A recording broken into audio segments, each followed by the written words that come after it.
Silakan Pak Roni. Oke, Bapak Ibu, satu tema yang penting ya. Kenapa? Karena di dalam hidup orang-orang Kristen ada satu pengajaran yang bisa menimbulkan banyak pertanyaan buat Kristen yang lain. Salah satunya pengajaran ini bilang begini, bahwa sekali Tuhan memberikan anugerah keselamatan kepada Anda, kepada saya, itu tidak akan ditarik kembali. Pengajaran itu bilang gitu dan para pengikutnya ikut senang. Mengapa? Karena para pengikutnya mulai berpikir ya bahwa bagaimanapun mereka hidup, apapun yang mereka lakukan, pasti apa itu mereka tetap diselamatkan ya.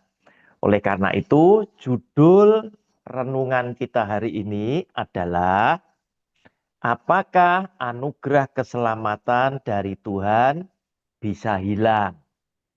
Nah, Bapak Ibu, kita lihat lebih dulu ya, dasar firman Tuhannya lebih dulu. Nanti baru kita menyimpulkan ya. Yang pertama, keselamatan Kristen itu kan berasal dari anugerah. Mengapa? Karena Tuhan Yesus memberikan sabdanya pada Yohanes pasal 3 ayatnya yang ke-16. Tuhan Yesus satu-satunya juru selamat, dia adalah satu-satunya hakim yang menentukan neraka dan surga karena dia adalah Tuhan Sang Pencipta, ya. Sabdanya bilang begini, karena begitu besar kasih Allah akan dunia ini, sehingga ia telah mengaruniakan anaknya yang tunggal, supaya setiap orang yang percaya kepadanya tidak binasa, melainkan beroleh hidup yang kekal. Nah, Bapak Ibu, banyak orang bilang, wah saya ini percaya.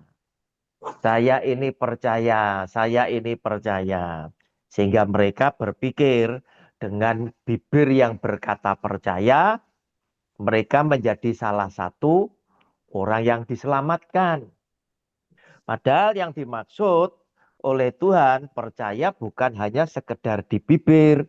Oleh karena itu, kita kalau baca Alkitab, belajar Alkitab harus secara keseluruhan.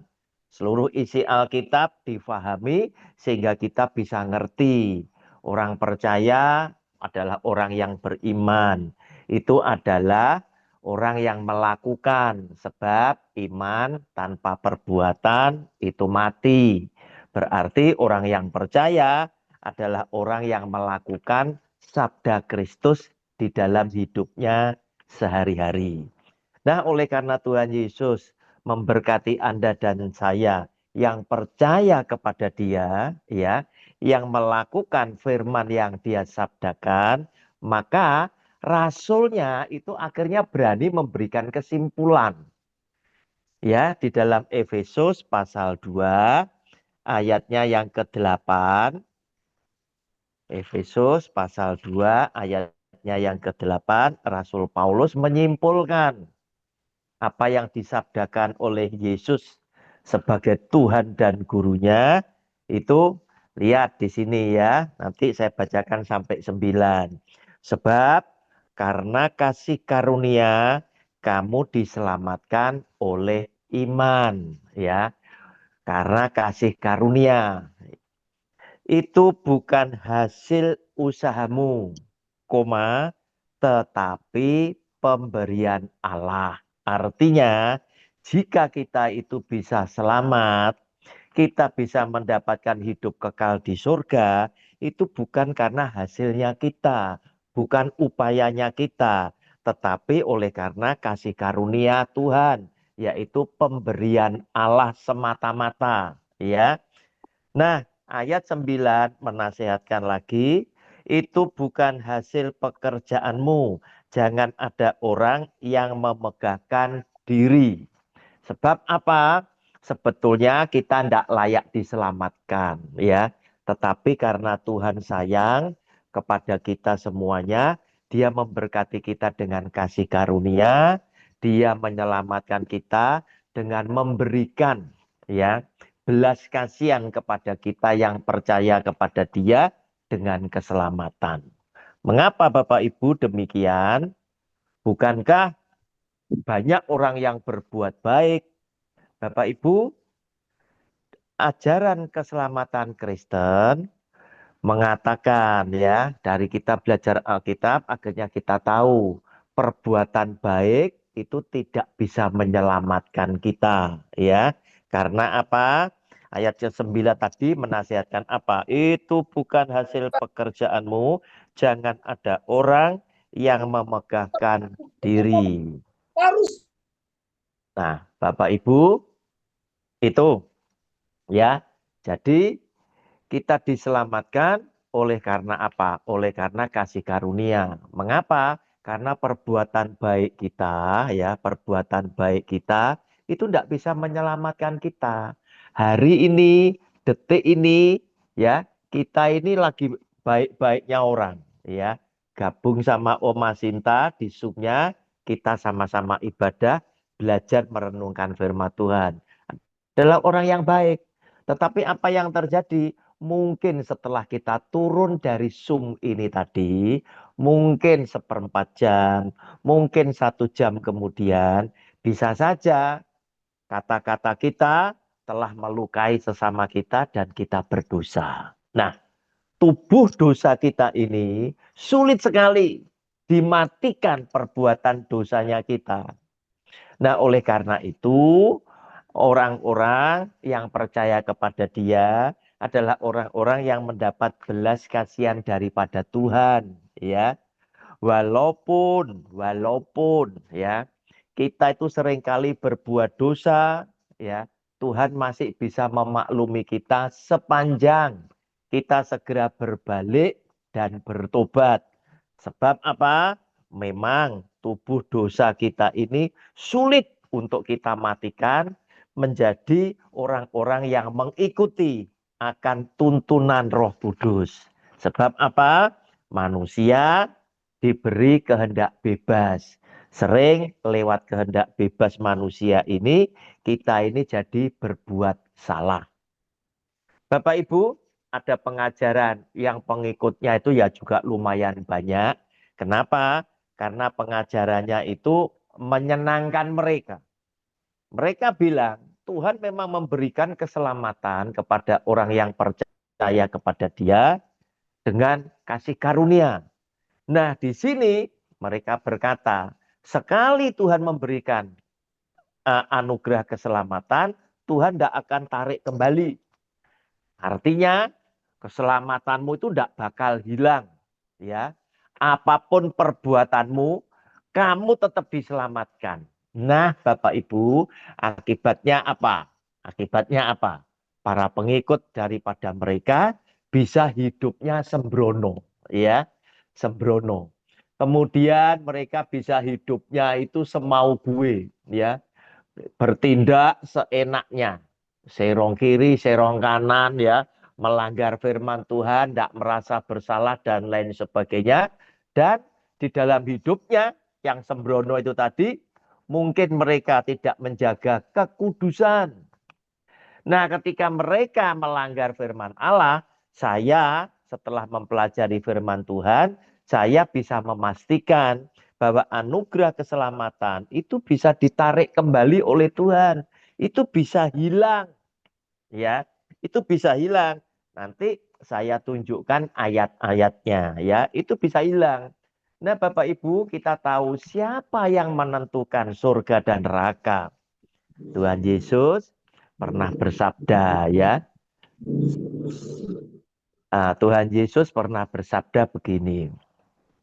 Jangan kamu takut, ya, kepada seseorang, ya, yang hanya bisa membunuh tubuh. Tetapi takutlah kepada Dia yang bisa membunuh bukan hanya tubuh tetapi jiwa sekaligus, ya, yaitu Yesus Kristus Tuhan. Berarti dengan apa yang dia sabdakan, kita berkesimpulan Yesus Kristus itu yang menentukan, satu-satunya hakim yang menentukan seseorang itu bisa masuk surga dalam hidup kekal atau masuk neraka dalam kematian yang kekal. Nah, Bapak Ibu, ayat yang pertama yang saya tunjukkan agar saudara berhati-hati sekali, ya. Khususnya jika Anda kebetulan adalah para pengikut yang beranggapan bahwa anugerah keselamatan itu tidak akan pernah bisa hilang, boleh mulai berpikir. Walaupun saya tidak mengharuskan Anda mengikuti apa yang saya ajarkan, ya. Tetapi ketika Anda merenungkan, jika Anda berkesimpulan apa yang saya sampaikan itu sesuai dengan firman Tuhan, maka bolehlah Anda bertindak bijak untuk merenungkan sejenak. Enaknya Anda kembali kepada Alkitab atau kembali kepada ajaran manusia. Nah, Bapak Ibu, Matius pasal 7 ayat 21, ya. Inilah yang disabdakan oleh Tuhan Yesus, ya.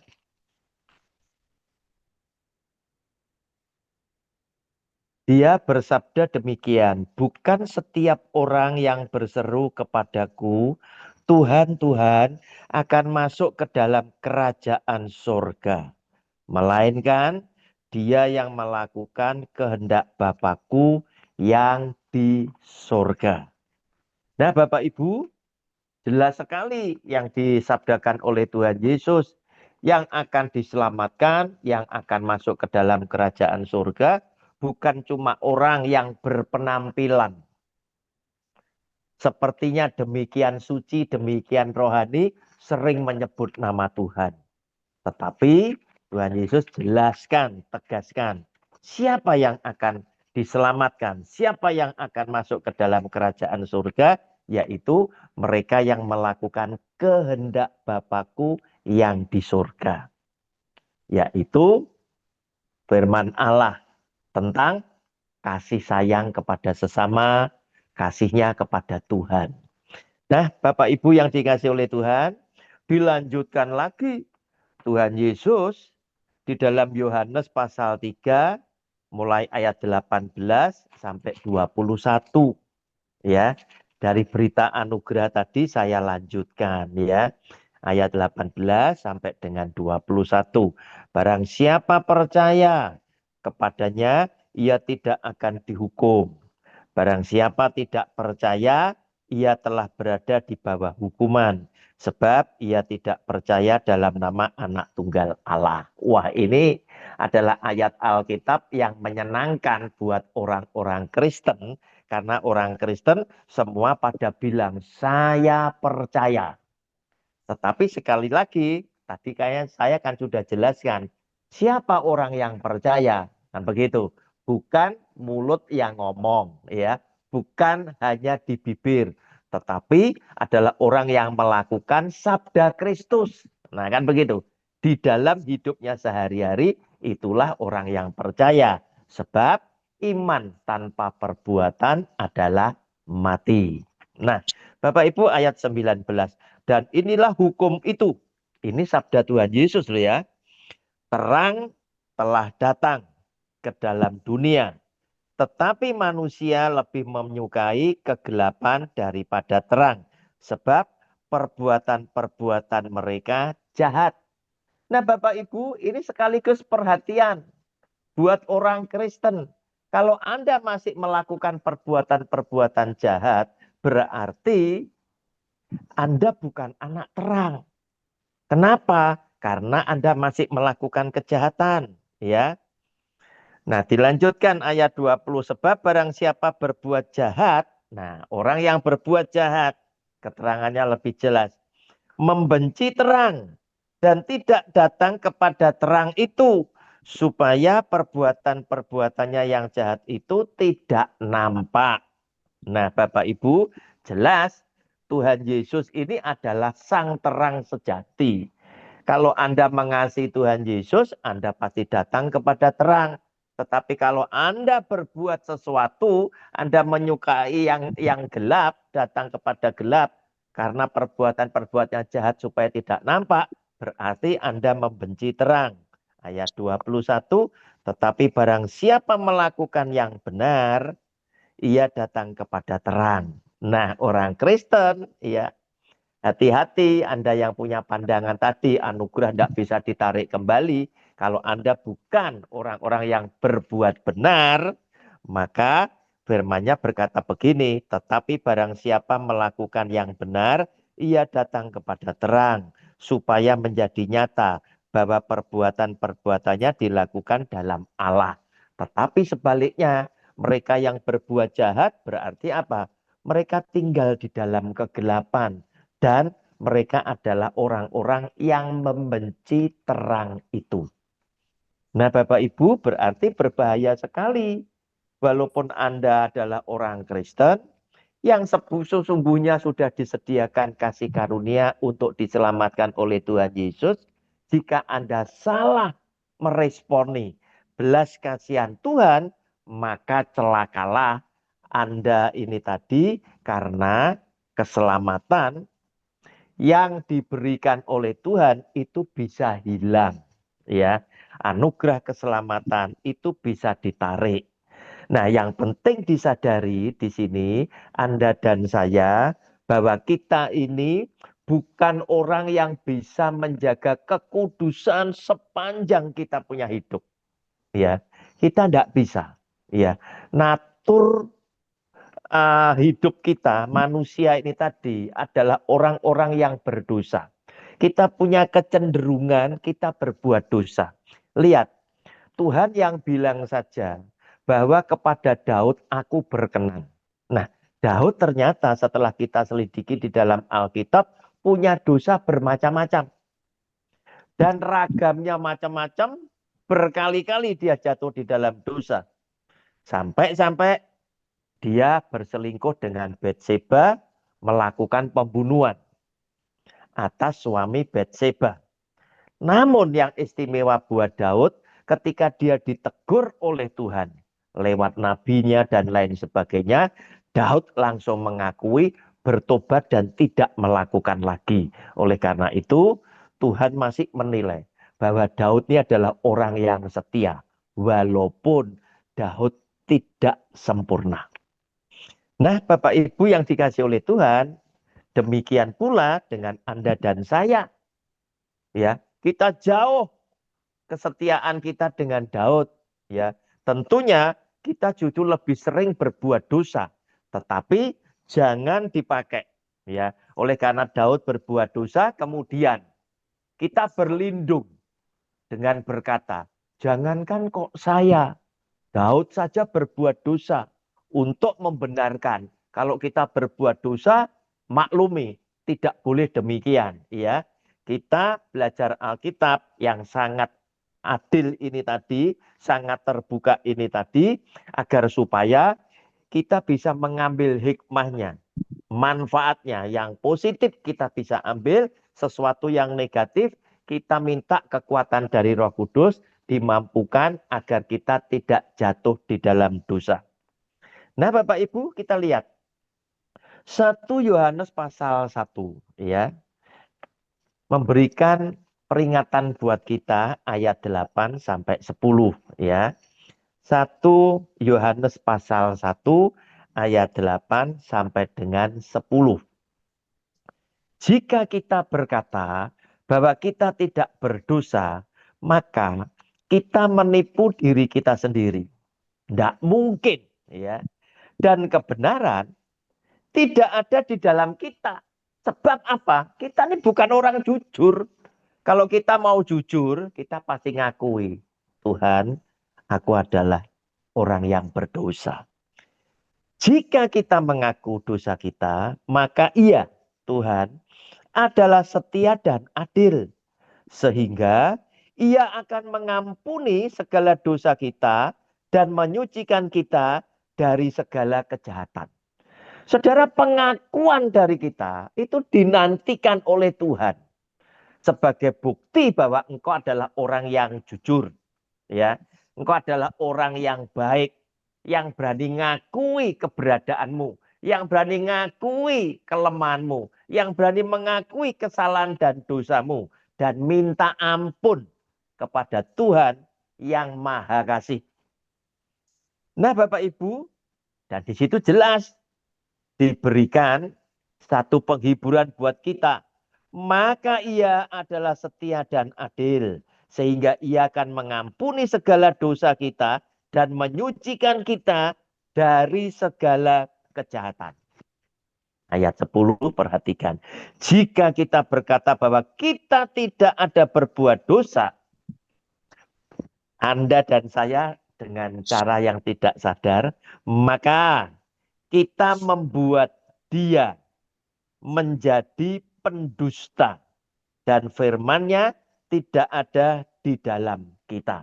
Mengapa kita menjadikan Yesus sebagai pendusta? Sebab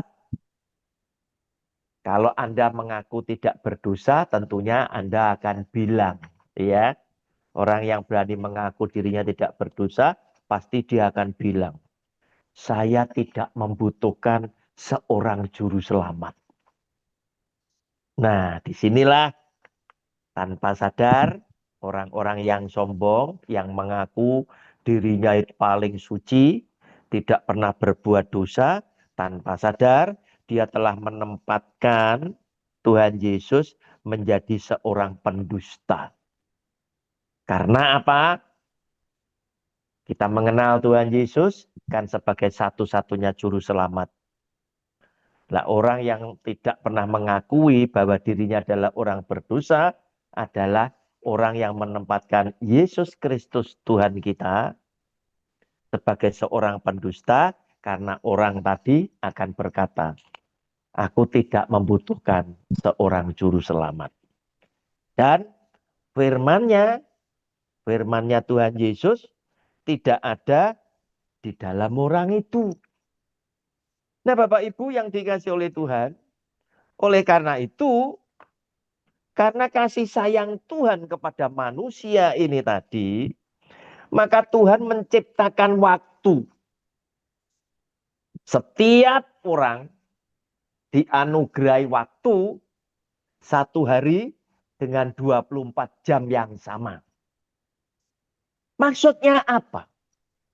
Tuhan bermaksud yang pertama untuk membedakan, ya, antara Tuhan sebagai Sang Pencipta dan ciptaan. Ciptaan itu terbatas. Ya, ciptaan itu terbatas. Umur manusia dibatasi. 70 tahun, kalau kuat 80 tahun. Terbatas sekali. Ada masanya, ada waktunya. Segala sesuatu ada waktunya. Tetapi Tuhan yang Maha Kuasa itu tidak terbatas. Dia tidak dibatasi ruang dan waktu. Dia adalah awal dan akhir, alfa dan omega. Yang awal dan yang akhir, dia adalah Allah yang kekal. Sedangkan kita terbatas waktu. Tetapi ketika Tuhan menciptakan waktu, justru menunjukkan kasih sayangnya kepada manusia, untuk supaya ketika manusia berbuat dosa, berbuat salah, menjadi orang yang kalah, Tuhan masih memberikan satu harapan. Jangan takut, masih ada waktu, masih ada kesempatan lain. Nah, dengan waktu ini tadi, coba waktu itu sama, sudah kekal, sudah tidak bisa berubah. Termasuk iblis setan. Iblis setan sudah memasuki waktu yang kekal, yang tidak memungkinkan iblis setan itu diselamatkan. Sudah divonis. Tetapi manusia yang masih diberi waktu, masih diberi kesempatan untuk kita merubah diri menjadi baik seperti Kristus dan seperti yang Dia kehendaki. Sehingga memungkinkan Manusia yang jatuh di dalam dosa itu bisa bertobat dan mendapatkan keselamatan karena apa? Masih ada waktu. Bapak Ibu yang dikasih oleh Tuhan, Filipi pasal 2 ayat 12. Rasulnya kembali memberikan penegasan ya atas apa sabdanya Kristus. Ya, Filipi pasal 2 ayatnya yang ke-12.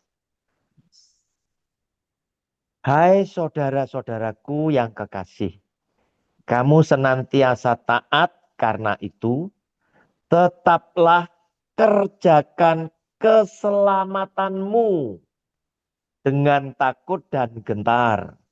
Bukan saja seperti waktu aku masih hadir, tetapi terlebih pula sekarang waktu aku tidak hadir.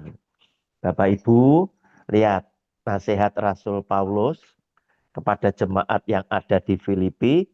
Dia kepingin bahwa mereka yang sudah menerima Tuhan Yesus, menerima kasih karunia, menerima anugerah keselamatan itu tetap waspada, tetap mengerjakan keselamatannya, tetap menjadi setia, ya, dengan takut dan gentar.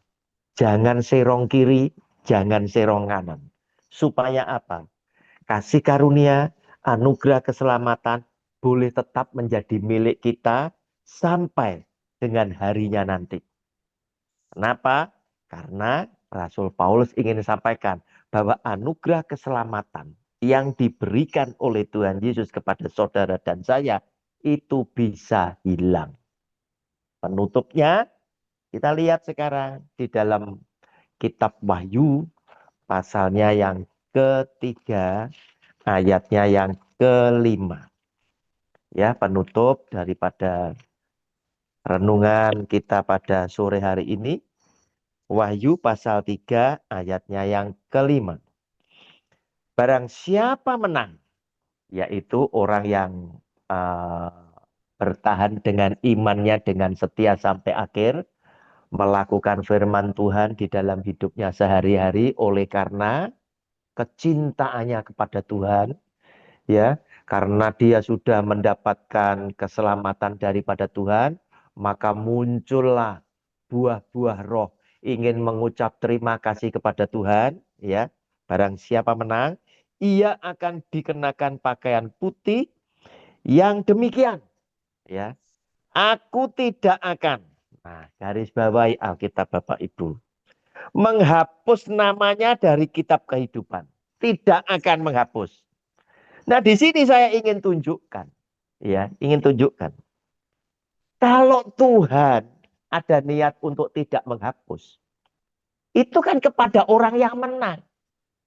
Tetapi kepada orang yang melenceng kiri dan kanan, saya yakin namanya bisa dihapus dari kitab kehidupan. Melainkan aku akan mengaku namanya di hadapan Bapakku dan di hadapan para malaikatnya. Oleh karena itu Bapak Ibu, setelah kita mendapatkan anugerah keselamatan daripada Tuhan Yesus, karena kita beriman, kita percaya kepada Dia, mendengar firman-Nya, melakukan firman-Nya di dalam hidup kita sehari-hari, karena kita ingin berterima kasih, karena Tuhan sudah menyelamatkan kita, sehingga ada begitu banyak buah-buah roh yang bisa memuliakan nama Bapa yang ada di surga, dan Tuhan bisa melihat, orang bisa melihat bahwa kita adalah murid-murid Tuhan Yesus karena kita hidup saling mengasihi. Maka Bapak Ibu, tetaplah kerjakan keselamatanmu ini tadi dengan melakukan firman Tuhan, tetap berbuah. Karena apa?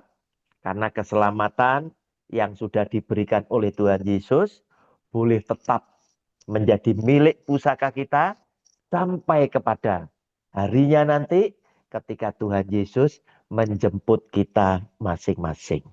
Tuhan Yesus sudah memberkati kita semuanya. Amin.